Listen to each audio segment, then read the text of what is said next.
barangays in Davao City were placed under state of calamity on Tuesday. The tail end of the cold front caused damages to infrastructure, agriculture, and private properties worth 78.97 million, the NDRRMC said. The said weather system has diffused and is now affecting eastern Visayas, according to the Philippine Atmospheric, Geophysical and Astronomical Services Administration. The agency added that the northern monsoon is affecting Luzon.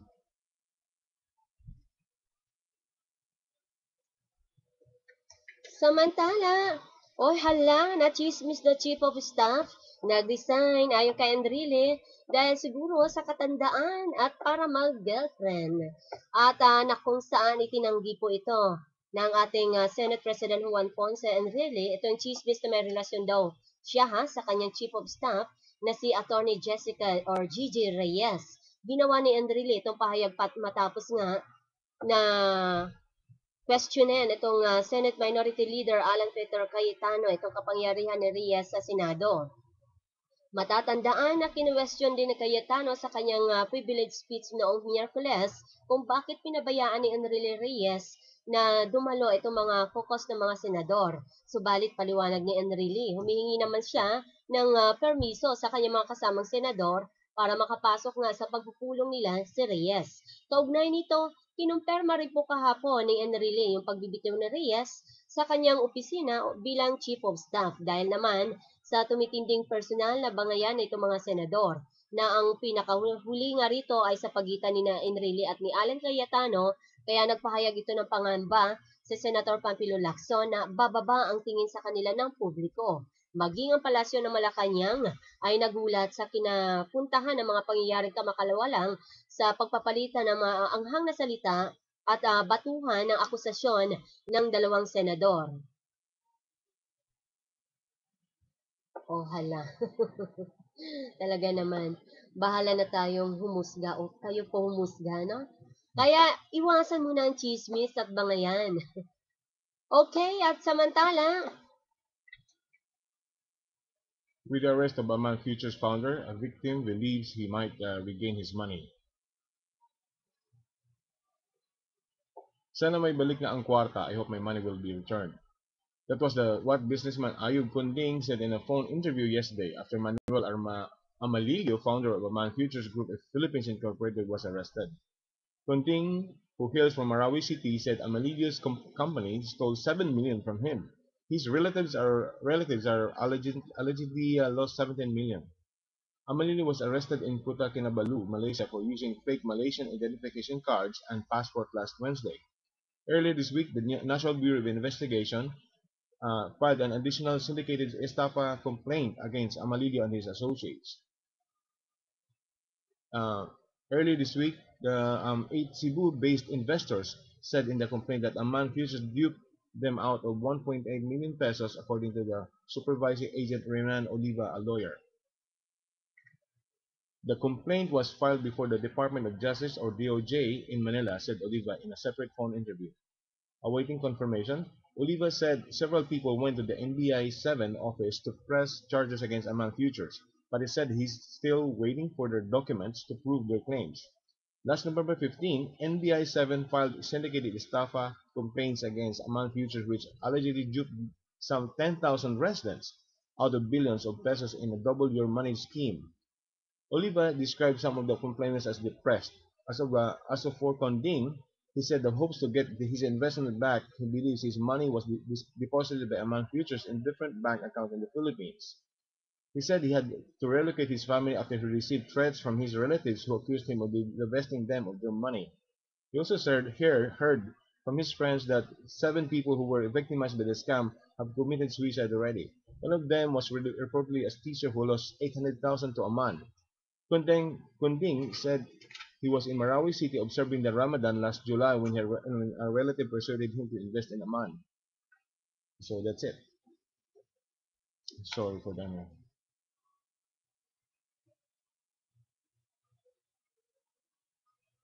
okay, para sa balitang ibang bansa, eto na, embassy official sa Algeria, nareklamo po dahil hinirit ng Filipino Migrants Rights Group na si Bakin sa tungkulin at imbestigahan at pananagutin itong mga pabayang opisyal po na embahada matapos magreklamo itong 4 na Filipino workers sa bansang Algeria hinggil sa incompetence ng Philippine Embassy officials. Matatandaan na dumating nitong Enero 23 o noong Miyerkules sakay po ng Qatar Airways Flight QR646 at lumapag po ito sa Ninoy Aquino International Airport. Diyan po sa Terminal 1, dakong alas 4 ng hapon, itong 4 na OFWs na sina Mario Catilles at itong Crisostomo Carabia, Larry Villarisa at Ramon Tortusa na nagtrabaho po sa isang Japanese corporation sa bansang Algeria na ginimbala nitong nagdaang mga araw nga nang nangyaring hostage crisis nito. Kaya dismayado umano ang 4 na OFWs na kung saan sa pagtrato nga at kapabayaan ng ating Philippine Embassy official na nabigong magkaloob ng kinakailangang assistance. Samantala, umakyat na sa 7 itong bilang ng Pinoy worker na natudas po sa maras na hostage crisis nito sa gas plant sa Algeria. Ayon kay Department of Foreign Affairs na si spokesman Raul Hernandez, aniya nadagdagan ang bilang itong mga nasawing Pinoy matapos makumpirma na kasama sa death toll itong isa sa mga kabayaan or iba natin mga kababayan na pinabayaan na rin at ito ay naulat pa na nawawala. Kaya sinabi ni Hernandez, itong mga nasawing Pinoy ay nagtamo ng mga tama ng bala ng baril at mga pasabog. Kaya sa ngayon ay 2 pang Pinoy ang nawawalang kaugnay diyan sa hostage crisis.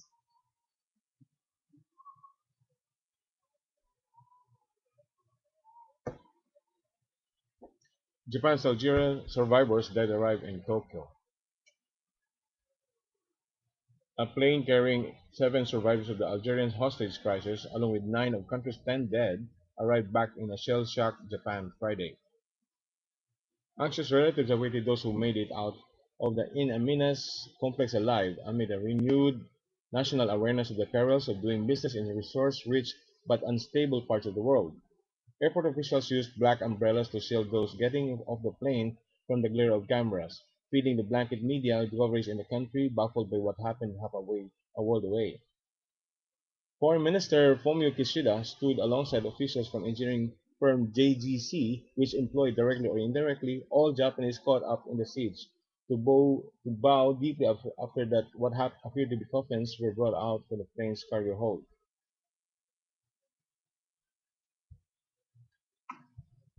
3 cargo trailers, each apparently with 3 coffins, lined up near the plane's tail as the assembled dignitaries laid on them bouquets of white flowers, a common offering for the deceased in Japan. Tokyo on Thursday said it had now accounted for all 10 men who had been out of contact since Islamist gunmen stormed the desert gas plant over a week ago. Dozens of foreigners were killed during a 4-day standoff that ended in a bloody showdown with Algerian commandos on Saturday with reports of summer executions. Japan's body count of 10 is the highest of any nation whose citizens were caught up in a crisis in the Sahara and an unusual taste of jihadist anger for a country that has remained far from US-led wars in the Muslim world. As the aircraft left North Africa, mourners had paid their respects to lost colleagues at a makeshift altar at the headquarters of plant builder JGC, which employed directly or indirectly all the Japanese who died. A steady stream of visitors dressed in black solemnly bowed to a Buddhist sinopa as they urged departed souls to find peace. An elegantly handwritten prayer for those who lost their lives was inscribed on a wooden tablet around which lay bouquets of white flowers. The loss of so many colleagues is a heavy blow to JGC in a country where corporate communities are close-knit and company loyalties remain strong.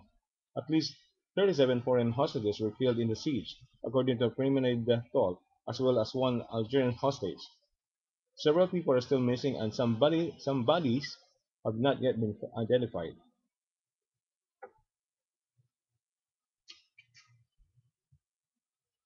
Okay, yan po ating mga balitang Pinas. Happy morning! Happy morning!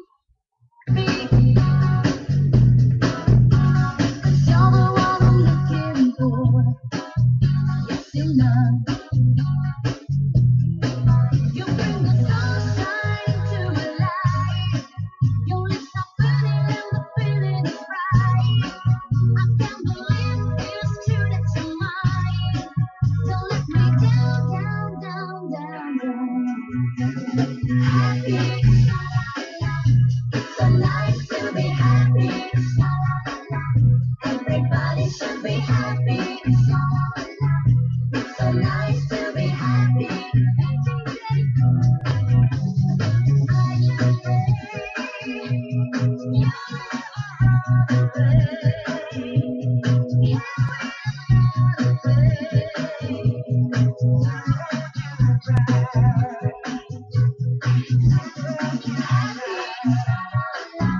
It's so nice to be happy. Everybody should be happy. It's so nice to be happy. Happy. It's so nice to be happy. Sa mga arkitekto at interior designers na magagaling sa CAD, 3D at SketchUp at nagnanais na makapagtrabaho at matuto sa isang mahusay na Pinoy design company na may mga prestigious international at local projects, mag-email ang resume at work samples sa studiosupremo@hotmail.com. studiosupremo@hotmail.com. Ang kalusugan ngayon! Malusog ka ba? Kalusugan ngayon! Kalusugan ngayon! Say yo! Yellow side, my It's a new generation. Mr. Worldwide. Of party Get on the floor. Real one. Let me introduce you to my party people in the club. I'm loose. And everybody knows I get off the train. Baby, the truth. I'm like Inception. I play with your brains. Okay, happy morning po muli. Narito na ang ating kalusugan ngayon. Hinggil po sa hair extension. At antabayanan po natin si Sir Dudes na magpapaliwanag po nito. Dahil usong-uso po ito, lalo na sa ating mga kababaihan po dyan. At syempre pa, kasi bakit nga ba naman may hair extension? At gaano ba ito kaganda para sa isang babae, di ba? At balita natin, parang napakamahal nito, di ho ba? Or meron bang mura? Kung may mura naman daw, naku, hindi naman maganda. Kung may mahal naman, nako, ang bigat sa bulsa, di ba? Pero bago po yan, bumati po muna tayo sa mga Estrada Group. Diyan po sa, lalo na yung presidente ng buong Pilipinas, etong si Sir, Skype, no? Yeah, Study Club of the Philippines, President Skype Salbosa. Skype Salbosa, maraming Yes. salamat. Happy morning po sa He'll be inyo. going up in probably in just a few seconds or a few minutes. Let's wait for that. Oo, may events yata sila bukas. Yung Yeah. mga estrada, yung may parang may pick up sa likod. Parang car natin. Di ba? Oo. Kasi yung mga, itong grupo na ito, talagang masisipag eh. At hindi lang pala puro forma yung ginagawa ng mga ito. Kaya mamaya po, hintayin natin yung kanilang announcement, no? Hinggil sa kanilang events para bukas po yata. Oo. At talagang nakakaaliw ang mga ito, architect, kasi nga, hindi lamang pagpoporma, no, yung kanilang mga cars. At ginagastusan nila ng pagkamahal-mahal, pero alam mo ba, sinusugod lang nila ito sa mga putikan. Pagpunta ng mga kabundukan, di ba? Sa mga Kasi relief bakit? Oo, nagre-relief operation pala sila. Mm. O, di ba? Ang gandang mga advokasya. Exactly. Ito mga grupo na may mga estrada pick-up, o, di ba? So, mga lahing matulungin. lahing matulungin. Yung kanilang sasakyang napakamaporma ay hindi lang porma ang ginagawa, kundi pamporma sa pagkakawanggawa. Exactly. Ayan. Sana maraming katulad nila, Yan no? at ang basis nila kaya bakit pick up ang mga pinili ng mga yan eh. Kasi alam nila yung Pilipinas is prone sa baha. Kumbaga, hindi lang din naman mga pangsarili ang iniisip nila. At alam nila magagamit nila yon sa tamang Pagtulong, panahon. oo. Exactly. At ang kagandahan nga nito talaga namang sinusugod nila mga lugar na may hirap puntahan, di ba? Kailangan doon na 4x4. Ang 2x2 medyo, 2x2 yata sa atin. 4x2, hindi 2x2. Ay, ano ba? Wala akong alam sa wala akong alam sa katawagan ng mga sasakyan na yan. Pamahintayin natin si Skype na siya magpaliwanag dito. Ang mga kasama natin dyan, mga lawyer din di ba? Oo, marami iba-iba. Oo, nasa ba mga calling card nila na nawala ko. O wala yung Variety sila. oo. Ay yung grupo rin ng ng Toastmasters natin, no? Na kung saan talaga namang maganda yung mga topic nila eh. So mamaya rin pag-usapan natin. At okay. Magaling, magaling.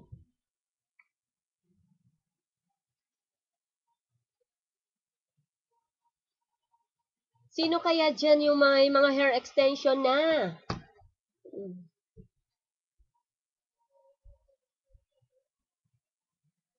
Yung mga may iksi ang buhok, di ba? Kasi minsan ang tagal-tagal po na maghintay para humaba ang ating mga buhok. At talaga namang katakot-takot na paghihintay pa, di ho ba? Pero dahil sa may bagong mga pamamaraan ngayon sa pagpapaganda na kung saan ay safe naman, itong tinatawag na hair extension, ay may maitutulong po sa atin. Ang Q Wellness Salon ni Dudes. Di maano, ayan. So, medyo busy lang ng konti. At antabayanan niyo po yan. Yung mga lalaki naman, yung gusto na magpa-hair extension, pwede rin ba yan, Dudes? Ha? Yung mga medyo may hair pa naman. Uy, may paraan din dyan. Kaya excited na kami, Dudes. At si Sir Alex Salvador, nakikinig po yata ngayon. Ulitin natin pagbati daw dyan sa BIR. Sa West Avenue, nandyan si Sir Alvin. At ang ating mga kaibigan dyan na masisipag, si Melissa Dino, o yung director natin, minsan makakapanayan po natin, ang director ng BIR. At si Eden Canino, Victoria, Ontario, happy morning po dyan sa BIR. Uy, alam mo, malaking kaiba habang inintay natin si Dudes, architect. Napapansin po natin ngayon, yung mga itong ahensya ng gobyerno, lalo na dyan sa BIR, sa may West Avenue, na kung saan, talaga pong maayos na, maaliwalas, at walang pila, at talagang lahat ay makikitaan mo na maganda ang mga ngiti at masisipag at gumagalaw. Laking pagbabago, napakaganda. Maraming salamat at sana marami pang katulad nila. Sana lahat na lang ng ahensya ng gobyerno, ganon. Wala nang mahabang pila, di ho ba?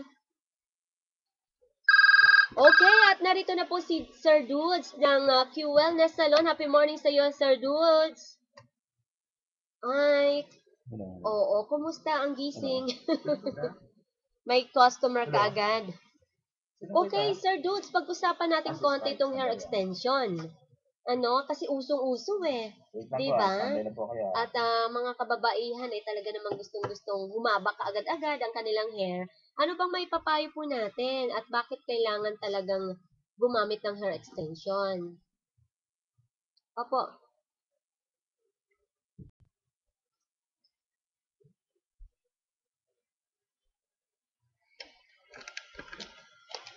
Oo, katulad ng inyong lingkod.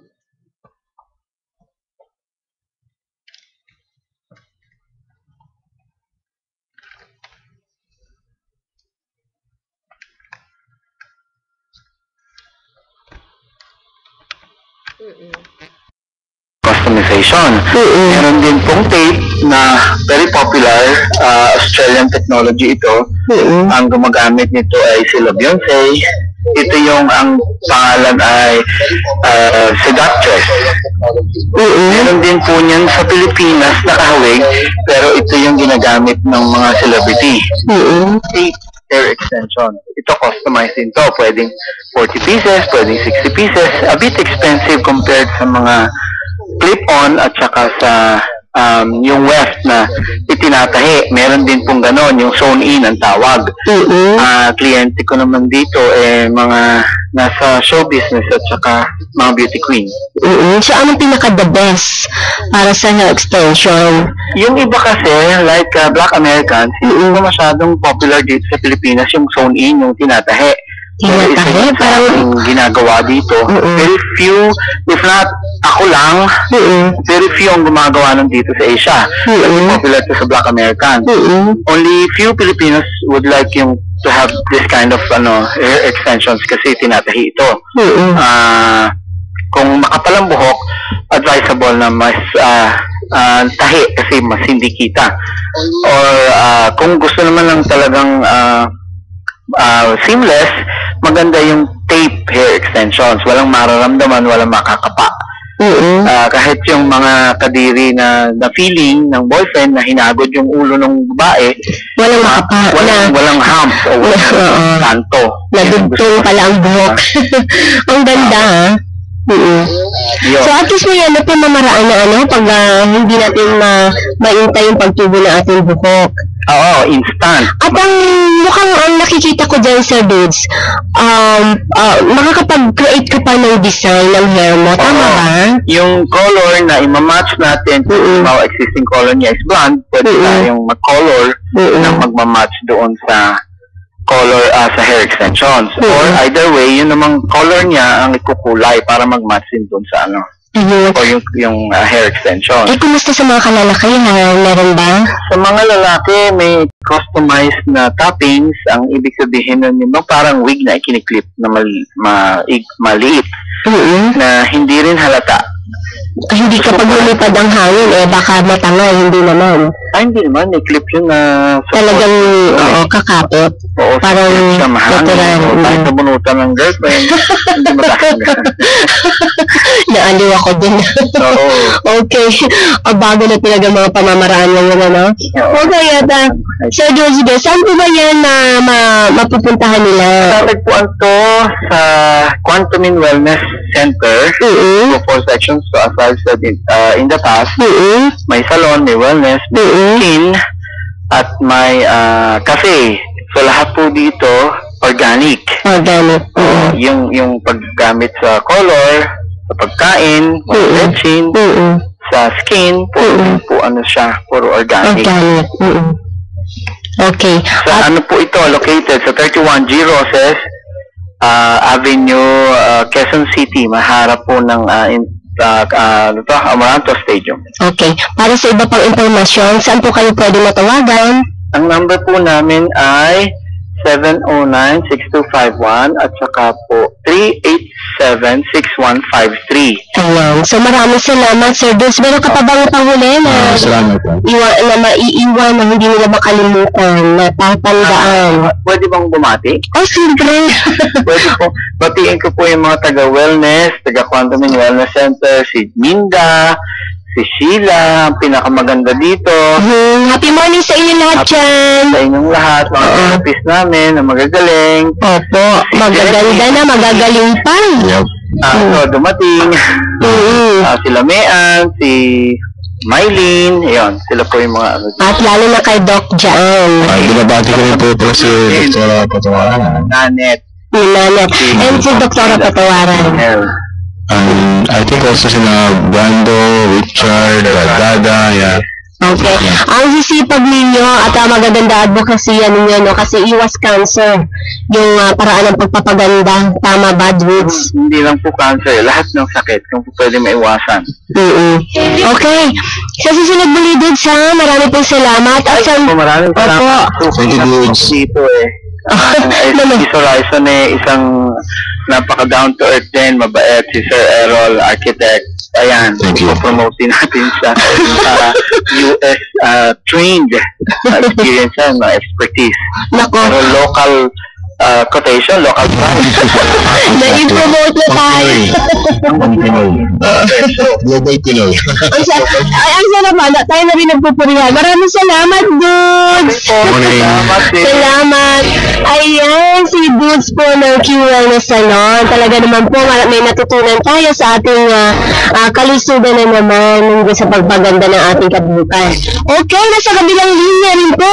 May kinalaman pa rin sa ating kalusugan ngayon, yung mga grupo ng Estrada Club, na kung saan yung presidente po nito, na si Skype Salbosa, nasa kabilang linya po. Happy morning sa Skype. Happy morning. Ay, kumusta po? Maayos naman. Uy, linig pa sa ating kaalaman, mga mahal nating taga-subaybay dyan, mga suki natin. Ito si Sir Skype na kausap po natin ngayon, ay gwapo. Gwapo pa ang kayang pick-up na Estrada. Gwapo. Galing. Ay, yung shot niya puro trophy lang. Kala ko nagbibenta ng trophy. Ang dami mong trophy. Paano mo ba yan ginawa? Ang mga nasalyang car shows din. Okay, eto tanong natin. Bukod sa gwapong sasakyan, gwapong may-ari, at presidente po ng etong Estrada Club, ay ano ba ang dahilan? Bakit po ginawa niyo pa rin ang magkawang-gawa yata? Lalo na sa mga malalayong lugar. At gawing paputikan lang ang inyong mga pinagkakagastusan ng mga sasakyan, ng mga garang sasakyan. At okay, bakit ba, Sky? Actually, yung Strada Club of the Philippines, hindi lang siya yung ordinary na car club na pagandahan ng sasakyan. Actually, isang goal namin and mission namin is to use our car na makatulong sa humanity, sa mga kababayan natin, mga nasa bundok, mga kababayan natin na nangangailangan ng tulong pag may mga kalamidad. So, sa ganung pamamaraan, aming mga sasakyan na gagamit namin habang nag-enjoy na rin kami na nakatulong din kami sa mga tao. Diba? Ang sarap ng pakiramdam ba? Actually, every time na nakakita kami ng mga taong nakangiti pag natulungan namin, yun na yan eh. Kasi every time na tumutulong kami kahit pagod na, kahit puyat, once na ngumiti sa'yo yung mga taong natulungan at nagpasalamat, okay na yun. Balita ko nga, Skype malalayong lugar talaga yung inyong pinupuntahan. Tama ba? Oo, actually, by tomorrow, January 26, pupunta kami sa Capas Tarlac. You will be serving 100 to 150 mga kapatid natin na mga ita. We will be having yung medical, dental, and feeding mission doon sa Capas Tarlac. Malaking bagay po yan. Correction pala, no? Spike, sorry. Skype pala. Spike pala. Kasi medyo malabo ang tingin ko sa